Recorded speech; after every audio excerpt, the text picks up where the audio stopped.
Hello, I'm Doug Muzzio. This is the second of a two-part City Talk on crime, policing, and criminal justice. The crime rate is down, but the jails are bursting at the seams. More than 1 in 100 American adults are incarcerated. That's 2.3 million people, making us the #1 jailer in the world. 700,000 Americans are released from prison every year, as are 13 million from America's jails. What's their future? Where do they go? And what is their impact on their communities?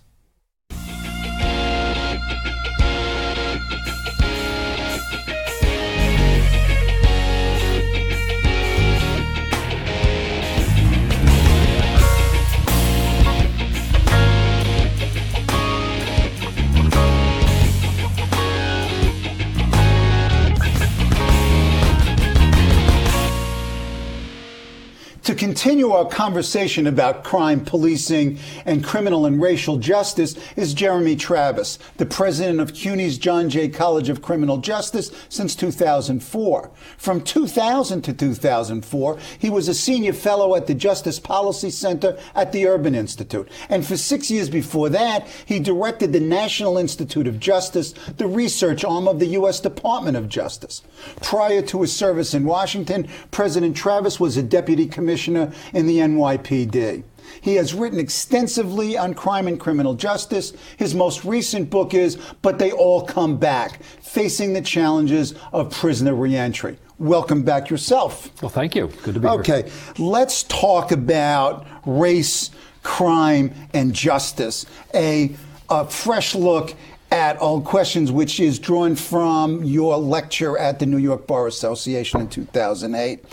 What is the nature of the relationship between the criminal justice system and minority communities, particularly minority males? What's the problem here? In your opening remarks, you talked about how we have increased the use of incarceration in this country. And I think we need to understand the magnitude of this. Over the last generation, basically our generation, we've quadrupled the per capita rate of incarceration in America. So we now have the highest rate of incarceration in the world. We've done that intentionally. We've done that through our legislative process. Sure. We've done that because people ran for office saying that this was a response to crime. It is a response to crime. It may not be the most effective response to crime. And we've been willing to pay for it. The taxpayers have basically said, build more prisons, we'll pay for it. So the question here is, setting aside whether that's a good policy or not, is what is the impact of that policy on America? And obviously, the people in prison and coming out of prison are not spread uniformly across the country. So the impact of this ramp up of incarceration is felt most acutely in a very small number of urban neighborhoods, mostly communities of color. And the impact there is that large numbers of the men in those communities are being arrested, sent off to prison, held for a while, returned, placed under supervision.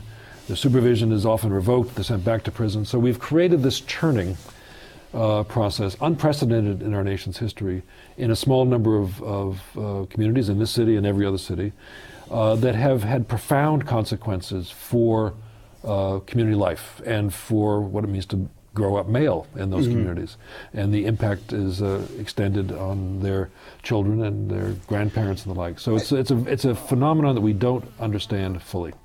You used the term that there is a crisis of legitimacy, that the criminal justice system is deeply distrusted within those communities, and there, in your mind, represents a really serious societal problem here. Yeah. I think we run the risk of having a generation that's raised up under this very sort of omnipresent regime now of high rates of incarceration, and adding to that a different style of supervision in communities, adding to that a different style of policing in communities, in which this generation will have a relationship to the criminal justice apparatus, to the police generally, and more broadly to the rule of law, that is not going to be a relationship based on trust and confidence and respect. And I think long-term that is something that will be profoundly problematic for our democracy. And it breaks along racial lines. The communities that I've described are typically communities of color. And so the racial dimensions of our current hyper-incarceration are very profound and are likely to have long-term consequences in terms of our democracy. And the statistics that you offer, and not going through a litany of numbers, but 1 in 3 black men and 1 in 6 Hispanic men will spend at least a year in jail or prison? Right. So think about this. You give birth to a son, you're an African-American mother, and you have to realize, statistically, this is not your first thought in your mind, but that your son has at least a 1 in 3 chance of spending at least a year in prison. And we're not talking about being arrested by the police. The chances are much higher. We're not talking about spending less than a year in prison. The chances are much higher. Wow. So this is just not we're not on a healthy course for our country. And we have to think about how to reverse course. And so that's the purpose of that lecture at the Bar Association, was to say that we need to look at racial issues and racial justice through this lens of our current criminal justice realities in order to be able to sort of rethink some of those policies. So, but it's not only incarceration, but as you point out, it's parole supervision and policing techniques, tactics, and strategies. Right. Talk about the role of parole supervision along with incarceration and along with, this very aggressive policing, how it operates and how they act synergistically with each other. So we start with the reentry phenomenon. So we have 700,000 people coming out of state and federal prison this year. 20 years ago, it was 250,000. Right? So already we have a big change. 80% of those people coming out of prison are placed on supervision. In other words, they have a parole officer, they have to meet certain conditions, observe curfews, give urine tests, maintain a job, stay away from known felons, whatever that means. But they lived in a state of diminished liberty. And there's many more of them than ever before. It's about 700,000+.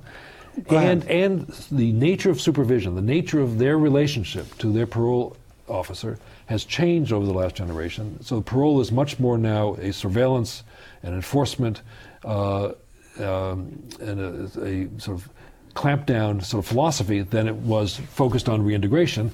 And as a result, it's fairly straightforward to catch lots of people violating the terms of their parole. So what we do is, when more so than ever before, when they violate their parole, we send them back to prison. So we've had a 4-fold increase in incarceration. We've had a 7-fold increase in the number of people going to prison for parole violations. Wow. Over the same period of time. We now send more people to prison for parole violations than for actual crimes? Than we used to in 1980 for crimes. Why? Why? Because this is another model. This is a manifestation of our very retributive policies regarding crime. And it would be one thing if we could say from an empirical point of view that this form of supervision reduced crime. Then we'd have a different discussion. Right. There's no research that shows that type of supervision. Does it reduce recidivism? There's no research showing that. It could be that it's true. So I'm open to But there's another area where we have no data or very little data? We know two things. From the research literature, we know that intensive supervision, in other words, just supervising people more closely without adding more services, does not reduce recidivism. And we also know from an Urban Institute study that the mere fact of supervision, if you compare people who are supervised to people just like them coming out of prison who are not supervised, those who are supervised don't have a lower rate of recidivism. So we've developed this machinery called parole that doesn't work. And we put more people on parole, and what we do know it does is it sends people back to prison. It's time to rethink parole. This is a duh moment. It's time to rethink parole. Okay, rethink it. What do we do? We have to focus much more at community level. We have to focus more on reintegration and less on establishing conditions that people can't meet. We have to, I'll give you a story. I was in the Bronx last week looking at something called the New York City Justice Corps, established by Mayor Bloomberg as part of his Poverty Commission. A number of us said we should use this opportunity to rethink the relationship between work and people who are on parole or probation. And so I met with young people, and a program operated by Phipps houses in the Bronx. And it's an entirely different way of thinking about this relationship between someone who's broken the law and their community. They are working on community benefit projects, highly visible projects. Their subsidies paid for by the city of New York. They move towards a subsidized internship in a private or public sector job. Yes, they have a parole officer, but the work that they're doing in creating a constructive relationship between themselves, their peers, their families, and their community, and self-esteem, and their self-esteem, it's powerful. Right. That's different from the supervision model that we've had to date. So there's a lot of ferment in the world of parole and probation that's very healthy these days, and we will end up with a different model that is more effective. In a sense, I mean, the economics of the economic realities out there would seem to be pushing for innovation. I mean, as states have more and more fiscal difficulties, it seems as if, and you enumerate some of it, that they will be forced for fiscal reasons to almost act rationally in this case. Right. Well, the Obama chief of staff, Rahm Emanuel, famously said, why let a crisis go to waste? Right? So here we have a fiscal crisis that is having exactly that effect. It's causing states, for very straightforward financial reasons, to rethink their corrections budgets. Why do we spend $60 billion a year housing people in prison? Why do we have geriatric prisons where people are on dialysis machines and we feel we can't let them back into the community? But at the other end, as we think about reentry and community corrections, it's also forcing us to think differently about how we supervise people in the community. And this is a time to be optimistic because there is a lot of ferment. Okay. And the third piece of this analysis that you do is the increased in stop and frisk, these intrusive, if you will, police interventions, and what are their impacts? So this brings this issue very close to home because this is a New York City phenomenon. I mean, yes. And we've seen in New York City a significant increase, a quadrupling of recorded stop, frisk, it's technically called stop, frisk, and question activities by the NYPD. And what we know from the data, and this was both police data and analyzed by the RAND Corporation, is that these activities are focused in the same communities where there's high rates of incarceration and high rates of crime. And now we have high rates of intrusive police practices. It's not just stop and frisk, it's also increased misdemeanor marijuana enforcement and other types of quality of life enforcement strategies. Excuse me, what's the psychology or the philosophy behind this? Behind the use and increased use of stop, frisk, and question? Well, the explanation and the justification given by the police department is that these activities are necessary to reduce crime. And so it's fairly straightforward. Statistically, what does the data say? What does the empirical evidence suggest anyway? We know two things. We know that crime is down to historic lows in New York and continues to come down. And in that sense is bucking this national trend of crime being flat. That's very good news. We're likely to have the lowest homicide rate in New York since the 60s, maybe even the 50s. I mean, unheard of. It truly is unbelievable. And we should celebrate that fact. We also have this second fact, which is the increase in stop and frisk activities.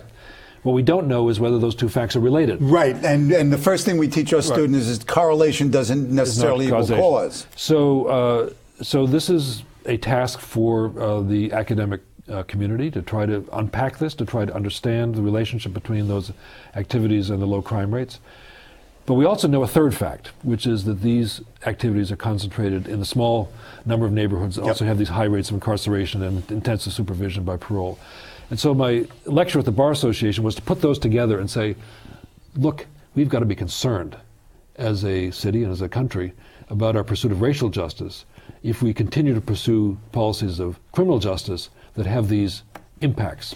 And racial justice is more than simply fairness in the system, as you point out. It's not to say that it's not enough to say that the stop and frisk activities are distributed in ways that make that can be justified as being racially equitable, because they might be so intrusive and so sort of oppressive that they have a very damaging effect. And so we need to step back. We need to say to ourselves, what are the best strategies that we can employ as a nation, and here in New York City, that we can employ here, that will bring crime rates down. Not whether a particular strategy can be justified as being connected with a low crime rate. It may or may not be true, but we need to have a different sort of discussion, a sort of common ground discussion about causes and benefits of any strategy that we employ. And that requires a lot more analysis than we can have in what is now a very polarized debate. And this is where I cite in the Martin Lecture at the Bar Association the work of David Kennedy that's been so influential in my thinking. And he's a professor at John Jay, came here, I brought him here from Harvard soon after I arrived. He's the nationally recognized sort of thinker in terms of ways that we can reduce crime, reduce the use of imprisonment, reduce drug markets, and increase the sense of legitimacy of the law, of the rule of law, and improve relationships between minority communities and the police. And that should be our goal. We should aspire to do all four of those things. One of your points in your lecture was that one of the unintended consequences of this law enforcement activity, which was presumably to make communities safer, in fact, has done the exact opposite. What's the dynamic? Well, the research on this question has been done by another John Jay professor, our distinguished Professor Todd Clear. I'm pleased to say that we have the best at our college. And he and his colleagues have examined, not in New York alone, but in a number of cities, this relationship over time between high rates of incarceration and crime rates. And what they found is that in the early years of the ramp up of incarceration, that the high rates of incarceration have the consequence of reducing crime rates. But that over time, it has just the opposite effect. The crime rates tend to go up in those communities as incarceration rates go up. So the question is, go ahead. So the question is why? So the theory, which makes a lot of sense intuitively and in terms of the literature, is that high rates of incarceration over time tend to destroy some of those elements of community life and family life that keep people from engaging in crime.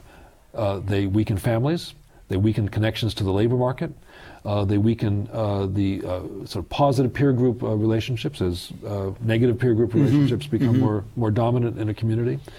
So to the extent that these, what's called social capital, that the dimensions of social capital are weakened over time by sending more and more men off to prison, right, and supervising them closely and sending them back when they violate parole. If that happens, then the forces that tend to hold young people on a pro-social life course are weakened, and those are the most powerful forces that keep people from engaging in crime. What kind of crime policy innovation could provide a new framework, a new paradigm, if you will, and how to look at the problem and what policies might result from such a different look? Right. Well, we have to start with our current course of incarceration. And we have to ask ourselves, could that money that we now spend on prisons be better spent to have lower crime rates? And that's a public policy exercise. Sure. That's a classic cost-benefit analysis. And I think when you do that, you inevitably come to the conclusion that we're using a very scarce resource called a prison bed in lots of instances where we don't need to use it. Right. And so we need to rethink prisons and sort of scale back our use of imprisonment to what is an appropriate level. I don't know that level, but I am a firm believer of the view that the prison rates are much too high. Secondly, we have to try to think about ways to provide options other than prison, or alternatives other than prison, that help reduce recidivism, help get young people back on track, and invest in those. Those are inevitably in the community. They're inevitably based in improvements of human capital, like education and job readiness, but they also involve the family, they also involve peer groups, and they can be after prison, they can be before prison, or alternatives to prison, but we need to invest in those programs. And finally, we need to invest in policing strategies that enforce, that reinforce strong communities. And this is the community policing idea that still, for me, has a lot of power. And the NYPD has been at the forefront of that. Explain. Well, it's when you engage in community policing, you're doing two things simultaneously. You're engaged in a problem-solving exercise, and you're engaged in a partnership-building exercise. So the problem-solving is to identify a problem. What's the crime problem facing this community? And it's an analytical process that doesn't just start with let's go arrest somebody or ride around in a car waiting for a 911 call. You try to figure out what's the nature of the problem. And through the ComStat process here in New York, what's happened is that problem-solving process has been pushed down to the bottom of the organization, which is where it belongs. And it's in real time. That's one of the problems, that there's lack of data, right. and certainly at the national level, it's months before you get numbers. Exactly. It has to be because people are suffering. Right. They got a crime problem. Right. The second part of it is the partnership building. So you want at the same time to be building relationships between the police and the criminal justice agencies and the community, so there's trust, so there's confidence, and so the community can do its job. And its job is often as important as the police job, sure, right? To prevent crime. More, one would argue. Those are the pillars of the community policing idea, and that will help prevent crime, but also build strong communities. Okay.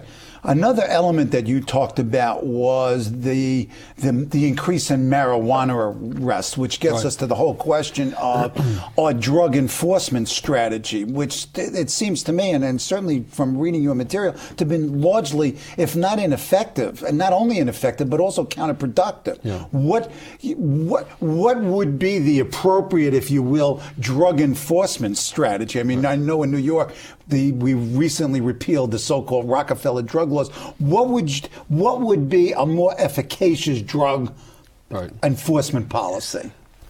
So just this week, the new director of the Office of National Drug Control Policy under the Obama administration declared that he would no longer use the war on drugs metaphor. So there's a good place to start, to say that we haven't declared war on those who use drugs or sell drugs in our society, but we have to recognize that they are engaged in very destructive behavior, destructive to themselves and destructive to their communities. So we need to reshape the balance here. If you look at the increase in incarceration, drug offenses have led the pack. There's been a tenfold increase in commitments to prison for drug offenses. Right. So we're using this very scarce, very expensive resource called a prison bed right. to deal with a problem on the streets that's a drug market problem, and in the case of individuals, a drug use problem.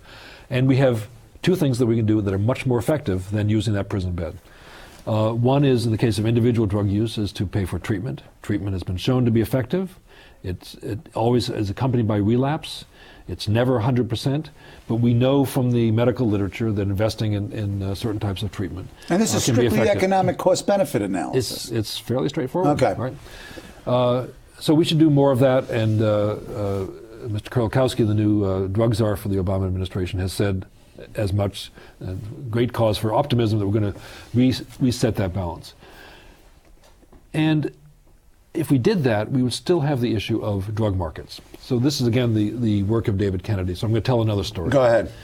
Hempstead, Long Island, not far from here. The district attorney in that county, Kathleen Rice, elected as a reform candidate 4 years ago, ousted somebody who'd been in position for decades, came into office and faced the problem that most prosecutors face, which is there was an open-air drug market in her community, very problematic, at the intersection of Terrace and Bedell in Hempstead, the worst drug market in Nassau County. She did the traditional things, arrested lots of people, wiretaps, traced the source of the drugs back to the Medellin cartel, put lots of people in federal prison, used all the standard prosecutorial tools, and spent hundreds and hundreds of thousands of dollars. And when she brought down this particular family that was selling drugs at Terrace and Bedell, she woke up figuratively the next morning and saw that the level of drug activity had increased by 9% at that intersection. Wow. She then, I'm pleased to say, approached me and Professor Kennedy and said, I want to try that thing that you tried in High Point, North Carolina, and see if it works in Hempstead. So we tried a version of the North Carolina approach. Which was what? Engaging the drug dealers, building cases against them, but not executing those cases, putting them on wiretaps, getting them on video surveillance, calling them together with the people who matter in their lives, their parents, their family members, their children, getting them in the same room with social service providers and saying, the drug market stops tomorrow. we could arrest each one of you. Here's your videotape, here's your signed warrant. We're not going to do it, but you have to get out of the drug business. Their mothers reinforce that message. We offer them a way out in social services. So here are the results. In the first year of operation, drug sales at Terrace and Bedell went down by 81%. In the first quarter of 2009, which we just completed, there's not been a single drug arrest at Terrace and Bedell. And that community, I went to visit it, is back in business. But my first question, and certainly not my only one, but we don't have enough time, is could the drug trafficking, marketing, et cetera, simply move geographically? It's not been displaced. We're not naive. I'm not saying that drugs have gone away. But what damages communities, first and foremost, is the overt, chaotic violence associated with open drug markets. That's gone at Terrace and Bedell. And you can trace the consequences of that in a number of different directions. First of all, the community has its life back, but we also didn't arrest 80 plus people who would otherwise be spending time upstate. So, and all the associated social, cultural, and fiscal costs. And some number of people don't have felony records that would prevent them from getting jobs. So we have different approaches to the drug problem that are at our disposal now. Okay, last 30 seconds. Reasons to be sanguine that we can address these issues, the issues of crime, the issues of reentry, the issues plaguing minority communities as you discussed. I think there's an openness that we haven't seen before to pragmatic, evidence-based, I will call them centrist policies in the crime policy arena. We have enough evidence of what works that we can apply that evidence to the design of our policies, and it cuts across policing and drug treatment and prosecution policies.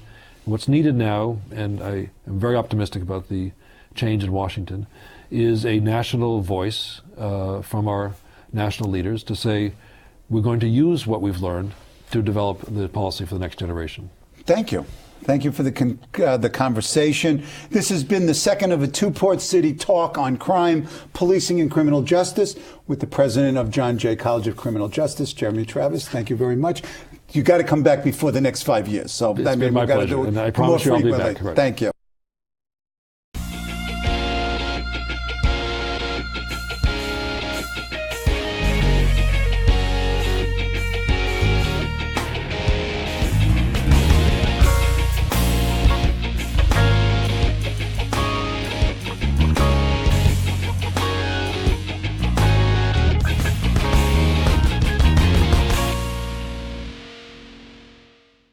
Hello, I'm Doug Muzzio.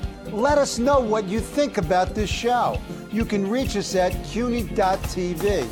When you get there, click on the bar that says Contact Us and send your email. Whatever it is. Thanks, no thanks, obnoxious, do it. Send it.